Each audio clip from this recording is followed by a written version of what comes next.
Hi, welcome to the Daily Line. Time to get into Major League Baseball. I'm Jarvis Symes. This is Greg Dempson. Let's talk bases, Greg. Smaller card today. It's Getaway Thursday. Posted some information up for you at BetRepublic.com on the Getaway games. A few early games going right now. I saw Houston and Milwaukee was 2-1 in the fourth inning. There's an update for that one, that game to go over the total. Anyway, today's action going on later on. We've got Kansas City playing in Boston. Joe West is obviously going to be the umpire in one of these four-game sets. Yeah.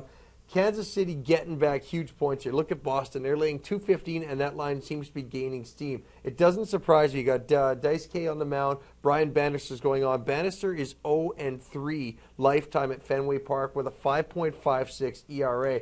You also look at what Boston has done since mid-May when they were kind of sitting around a 500 point. They beat the Yankees. They beat Minnesota. They beat Philadelphia, and then they just swept the Tampa Bay Rays, Greg. I almost called them the Lightning. This is going to be going to letdown situation. Okay, what do you think about this game with the Lions? A long trip. Look at the teams they beat. They're back home. They're playing a lesser opponent. You need for the Royals to pull this off, Jarvis, they need a really strong pitching performance by their starter. Get them pretty well almost all the way through the game and go with their best closer and hope like hell. The Red Sox bats are really hot right now. Kansas City's batting average is very good. My thoughts on this is I have an opinion on the over in this game, Jarvis. Nothing on the side. Well, Kansas City does still lead the major leagues in batting average. It's actually been surprising that they're hitting so well, but they're not getting a lot of good starts from their pitchers. They're also not getting any support from their bullpen. I like them going on the road here. Bannister 0-3 lifetime at Fenway doesn't scare me that much. I think this is a letdown spot for Boston because of the caliber of teams they have beaten and the high level they've been playing at. They're 8-1 so far in the last 9 games. This is a small letdown spot, and they know that they can gain some ground in the East with a 4-game set against Kansas City. Sometimes there may not be a tendency to jump out and get it so far. Check Boston's record off a win in the first game of a series. The Red Sox are 4-4.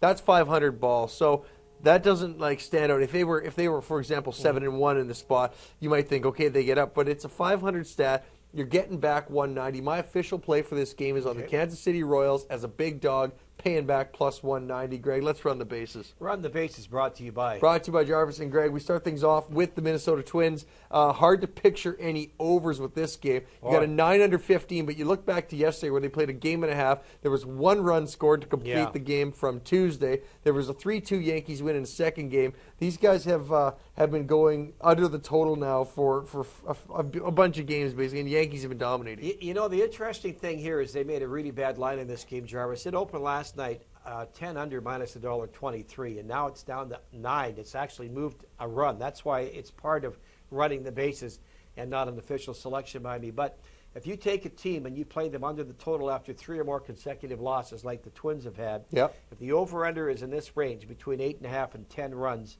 and you have 2 teams that are winning percentage of 54 to 62%, if you play the over, 59 overs, if you play the under, Jarvis, 59 overs, 117 unders. That's a lot of plays, 67% to the under, plus 50 units going back to 1997.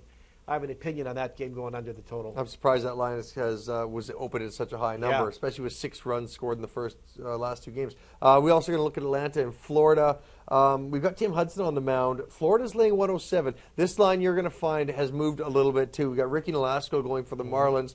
Florida obviously expecting to be a dog in a lot of situations, but Tim Hudson is on the mound for Atlanta, and the Braves are getting some action. Hudson is 4-0 in his last 5 starts. The tendency here would be to the under, but contrarian here, there's a really nice system on the over that's 101 overs, 56 unders, 64% to the over, plus 43 units the last 5 seasons. Just an opinion on this game over the total, Jarvis. These 2 teams split the last 2 games, but both of them managed to go over the total just barely by a run and a half. St. Louis is in San Diego. Greg, wrapping up the bases. Padres laying 118. P.J. Walters is back in the rotation for St. Louis. I guess that gives a little bit of clout to San Diego in this line, but the total 7 over 118. I'll tell you, I'm looking at this game, and maybe we'll post something up on this. I like the home team. The line's very reasonable.